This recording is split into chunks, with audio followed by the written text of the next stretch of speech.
Bonjour les gens, je vous retrouve pour un nouveau tag qui est sans doute l'un des tags les plus connus, je pense, au niveau de Booktube, qui est le tag problème de lecteur. Ce tag est donc composé de 11 questions que j'ai comme d'habitude notées dans mon cahier et dont je vais partager les réponses avec vous dès maintenant. Je n'ai pas rien préparé, donc ça va être un petit peu à la spontanée, ça peut être drôle aussi. J'espère que je n'aurai pas de petits trous, de moments d'hésitation, d'oubli, de je ne sais quoi.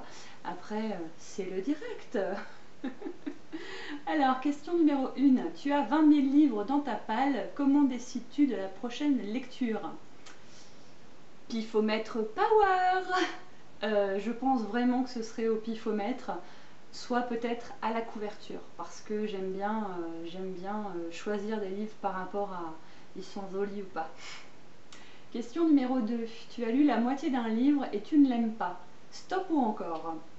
Eh bien, stop, clairement. Je pense qu'il existe suffisamment de livres, de genres, de styles, d'auteurs différents pour se faire plaisir sans galérer à lire un livre jusqu'au bout s'il ne nous plaît pas.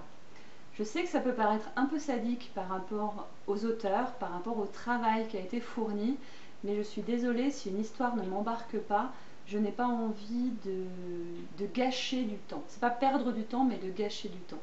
Des fois, je force un peu parce que je sens qu'il y a un truc qui se trame, même si ça ne me touche pas, mais la plupart du temps, c'est niette.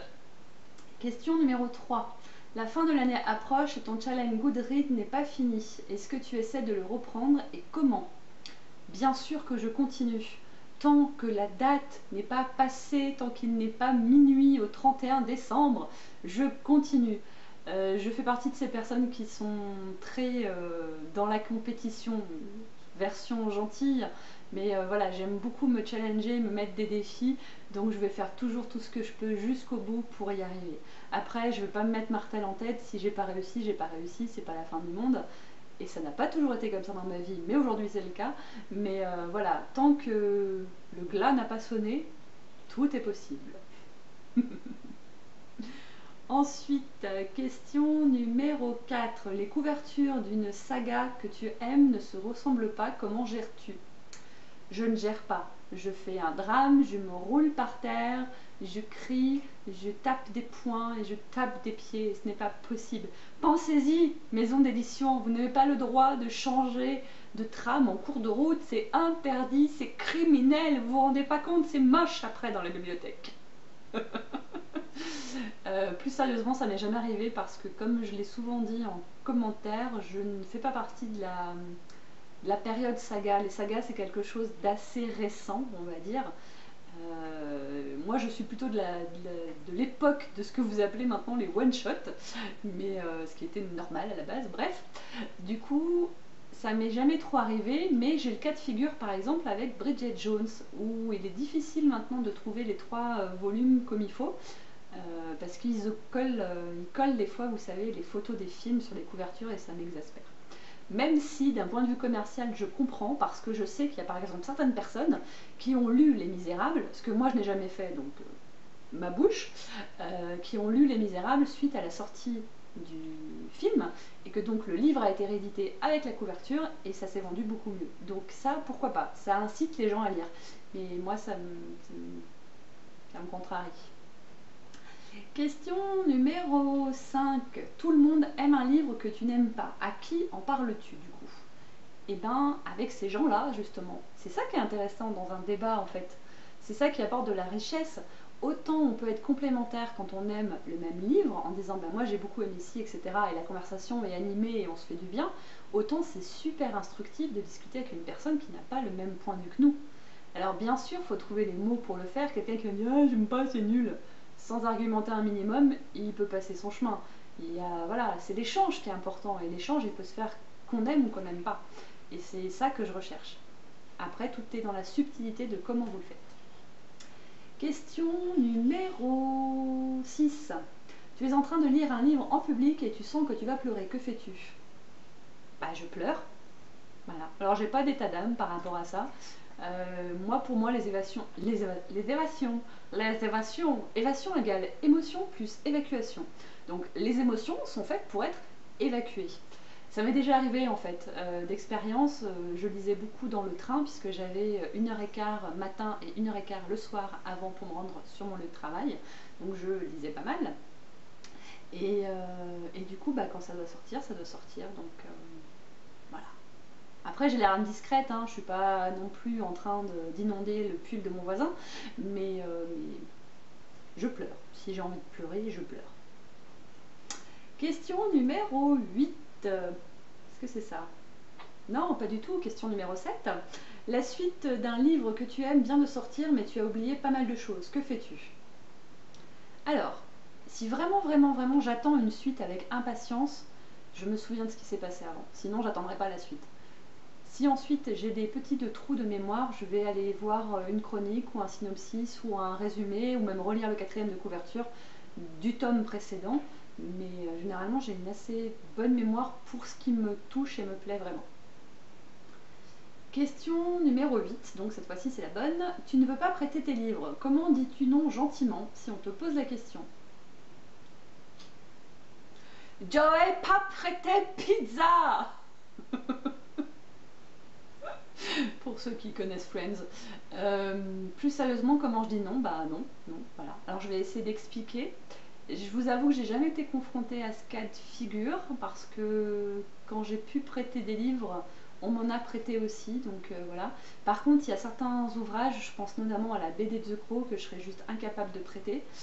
Bah non, clairement, je dis non parce que pour moi, c'est un livre-objet qui a énormément de valeur. En plus, c'est quelqu'un à qui je tenais beaucoup qui me l'a offert, donc des fois, il faut juste dire les choses, pas se prendre la tête. Voilà.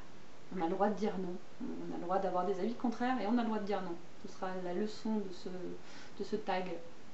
Question numéro 9. Tu as choisi et reposé 5 livres le mois passé. Comment gères-tu ta panne de lecture? Alors j'y vois deux cas de figure. Soit je suis dans une phase où j'ai pas du tout envie de lire, donc je lâche l'affaire. Voilà, c'est que c'est pas le moment. Des fois il peut se passer 2-3 mois sans que je lise rien du tout. Ben, juste parce que j'ai envie de me consacrer à autre chose, parce que comme beaucoup je pense, j'ai plusieurs passions, plusieurs choses que j'aime faire, et ben, des fois ça va être les livres à outrance, des fois ça va être le cinéma à outrance, des fois ça va être la cuisine, des fois ça va être mes animaux, ça va vraiment dépendre, et puis de mon temps aussi. Mais sinon, j'essaye de voir quand même si c'est pas une question de genre. Parce que quand je me passionne pour quelque chose, j'ai tendance à ne plus choisir que des livres dans la même tranche, la même branche. Par exemple, le même auteur ou le même style ou la même thématique. Et il y a un moment où en fait je suis en overdose et je m'en souviens pas, donc il faut que je change. Voilà. Donc soit je change, soit je lâche prise. Deux possibilités. Question numéro 10. Il y a tellement de nouveaux livres que tu rêves d'acheter, tu m'étonnes. Combien en achètes-tu réellement? Alors, en ce moment c'est un peu particulier, je suis dans une situation financière un petit peu délicate. Donc d'habitude, je vous répondrai que j'achète ce que j'ai envie d'acheter.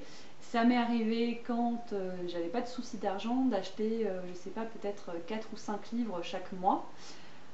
Maintenant, c'est plus possible. Et pour vous donner un exemple, eh bien, ce mois-ci, je me suis offert 2 livres, donc Wild et la suite de Si je reste.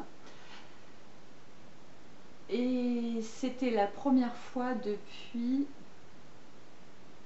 J'ai pas envie de faire pleurer dans les chaumières, hein, mais c'était la première fois depuis, je crois, juin ou juillet 2014 que je m'achetais quelque chose. Voilà, la vie fait que des fois, ben, vous essayez de gérer vos priorités comme vous pouvez. Et voilà. Après, il y a les médiathèques, il y a les prêts, il y a les dons, il y a des tas de façons d'avoir des livres sans forcément dépenser beaucoup. Après, il y a un petit côté frustrant, c'est vrai, parce que bah, surtout en ce moment, depuis que je suis sur YouTube, c'est l'horreur, de voir tous ces livres qui ont l'air super intéressants, que j'aimerais beaucoup lire. Et ben, quand vous habitez un petit village, les bibliothèques, les médiathèques, elles sont pas toujours tout de suite à la pointe. Donc voilà. Ça permet aussi de faire le tri parce que des fois on est porté par ce que les gens disent, donc on a envie nous aussi de découvrir et puis bah, ça ne nous plaît pas. Donc le fait d'aller en bibliothèque et de ne pas l'acheter, ça peut faire économiser des sous aussi. C'est vraiment une question de point de vue et je pense que c'est vraiment aussi dépendant de la situation de chacun à un moment donné. Situation qui peut évoluer d'un moment à l'autre. Quand je peux faire des folies livresques, croyez-moi que De Citre est mon ami, entre autres.